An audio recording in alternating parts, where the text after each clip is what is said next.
বলিউডের বাদশাহ শাহরুখ খান 2018 সালে জিরো সিনেমার ব্যর্থতার পর অভিনয় থেকে দীর্ঘ বিরতিতে যান। সেই সময় তার একাধিক সিনেমা বক্স অফিসে মুখ থুবড়ে পড়ে। পরিকল্পনা ছিল 1 বছরের বিরতি নেওয়ার, কিন্তু করোনা ভাইরাস মহামারীর কারণে সেই বিরতি গড়িয়ে যায় 4 বছরে। 2023 সালে তিনি দুর্দান্তভাবে ফিরে আসেন পাঠান সিনেমার মাধ্যমে, যেখানে তার সঙ্গে ছিলেন দীপিকা পাড়ুকোন ও জন আব্রাহাম। সিনেমাটি বিশ্বব্যাপী ঝড় তোলে এবং বক্স অফিসে 500 কোটিরও বেশি আয় করে, যা শাহরুখের ক্যারিয়ারের সবচেয়ে বড় হিট হয়ে ওঠে।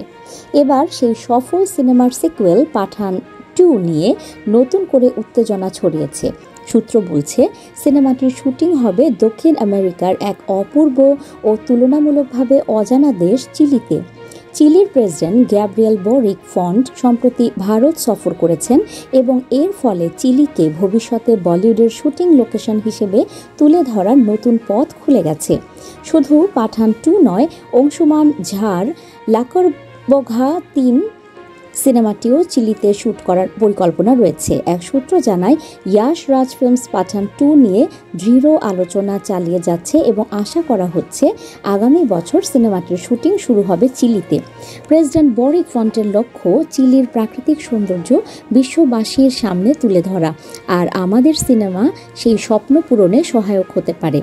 একসময় শাহরুখ নিজেই বলেছিলেন, টানা ব্যর্থতার পর তিনি ভাবতেন আর অভিনয় করবেন না। 2019 সালে একটি সিনেমা সাইন করার পরেও তিনি সেটি থেকে সরে যান এবং নিজেকে জীবনের প্রথম অপেশাদার সিদ্ধান্ত গ্রহণকারী বলে মনে করেন।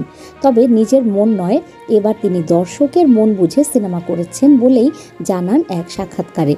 আর তারই ফল পাঠান ও জওয়ানের মতো ব্লকবাস্টার।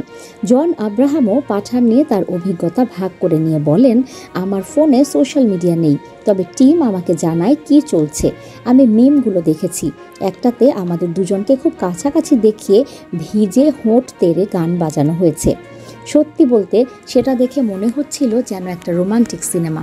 তিনি আরও বলেন, শাহরুখের সঙ্গে কাজ করা ছিল অসাধারণ, প্রতিটি দিন ছিল মজার ও স্মরণীয়। আমি চাই আরও বড় বাজেটের বাণিজ্যিক সিনেমা হোক, কারণ এসব সিনেমারও এখন খুব দরকার।